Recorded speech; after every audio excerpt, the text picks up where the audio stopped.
Day 2, gentlemen, in World War II, the Wehrmacht is supposed to have unloaded millions in gold bars.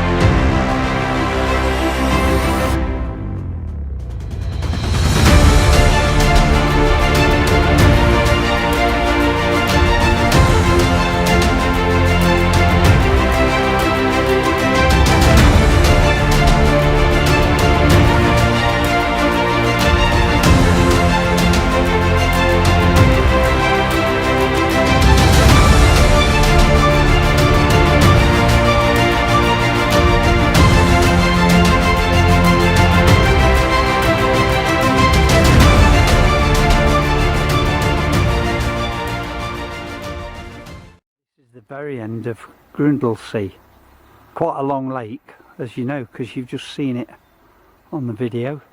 And behind me, directly behind me, about 20 minutes walk, is another one called Toplitz, very famous for having Nazi treasure, gold and all sorts of loot dropped into the lake.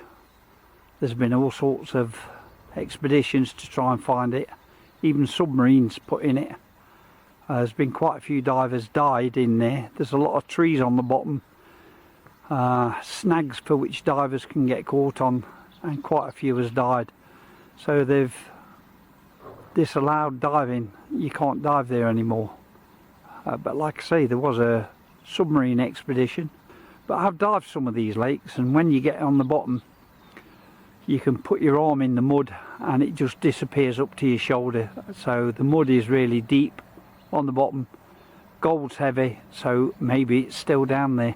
Let's find out more about how Hitler's gold came to be there and if it is still there. We're on a long trek now.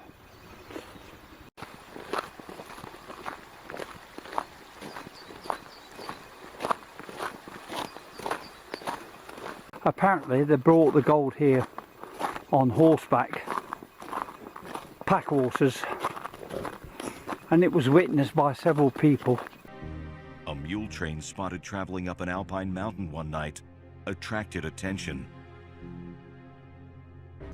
And after doing the chores in the stables one evening, she saw a column of mules making its way up the mountain.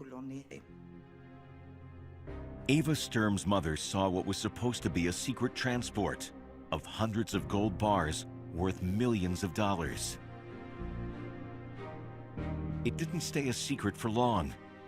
This gold was also eventually recovered by American troops after rumors spread about the mysterious mule train in the night. Es würde keiner zugeben. Nobody would admit that it happened in this way. But there are rumors, there are reports. At times it is children who tell the stories, that their father suddenly had a lot of money and wealth.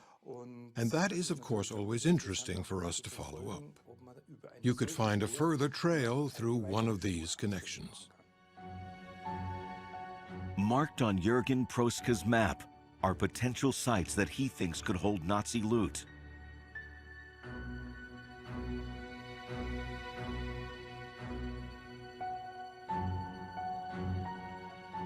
Armed with local knowledge and a metal detector, he scours the hills. He and his fellow treasure hunters have found a variety of relics, from bullets to rusty helmets, but no Nazi gold.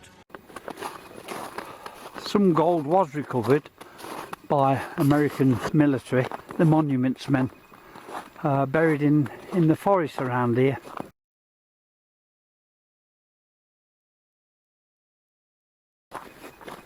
So if you've ever seen the film The Monuments Men with George Clooney, that's what this was all about. He was literally on the front line, more or less.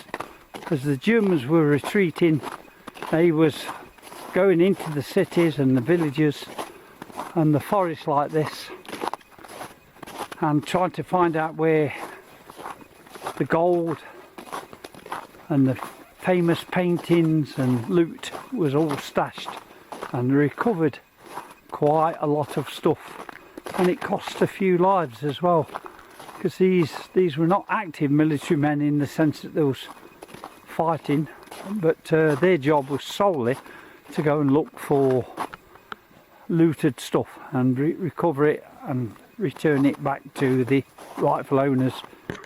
And that process is still going on today, trying to find the rightful owners. There's billions and billions that was looted, and maybe if you listen hard you can hear the Germans. I don't know how far, maybe we'll come across it in a bit. I won't mind having a go. Panning, just a quick go. And they can't be far away now. I've been walking about 20 minutes and we was told it's a 20-minute walk. So Toplitz Sea is in that direction in front of me.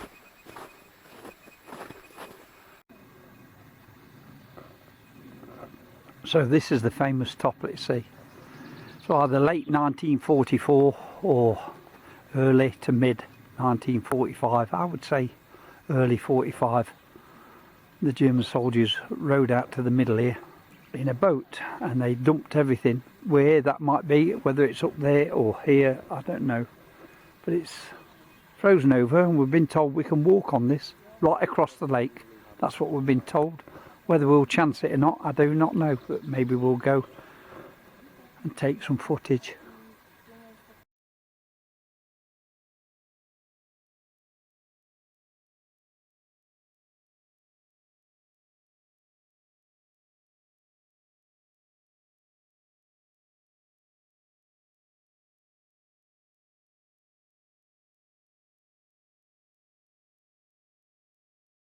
Welcome aboard.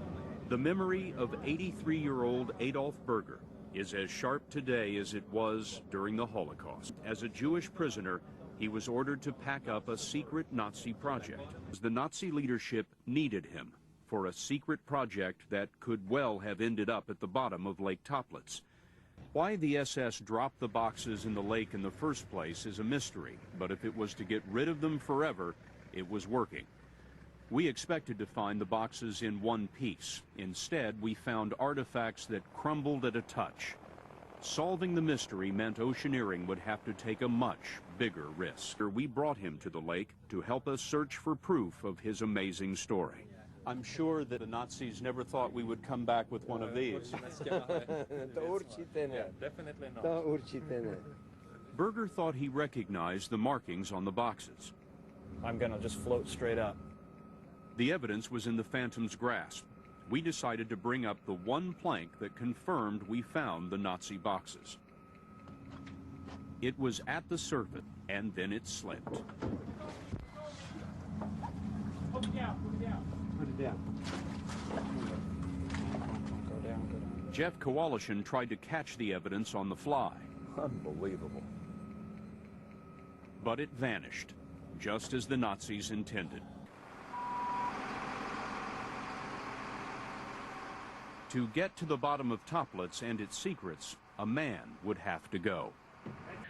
Hey, Ken, just for your info, they're going to bring the ROV up. Diver Ken Tyler made the first trip. Ken, is there any chance that just to the left of those boards in our field of view, is that paper? It does appear to be paper off there to the left. Make it to the surface. 1, 2. Sit here for now. The question was, would Adolf Berger recognize it? You can make out writing right here. Could he tell us what we found? Bank of England. It is paper, bundles of it, inscribed with the words Bank of England. The boxes are full of cash. It's definitely British pounds or what's left of it. Millions of dollars in British pound notes. In fact, they're tens, I think. These are tens, Roger. We have found Hitler's bankroll. But this discovery is only the beginning of an incredible story, because the notes are fakes. Adolf Berger knows them because he printed them at the point of a gun in a concentration camp. Are these your bills? Yes, these are the ones I was printing. That's unbelievable. I see my own products. The dive team recovered British 50s, 10s, and 5s. And one more thing. The bureaucratic Nazi SS left its fingerprints on the deposit, a stamp with the exact time of the crime, January 23rd, 1945.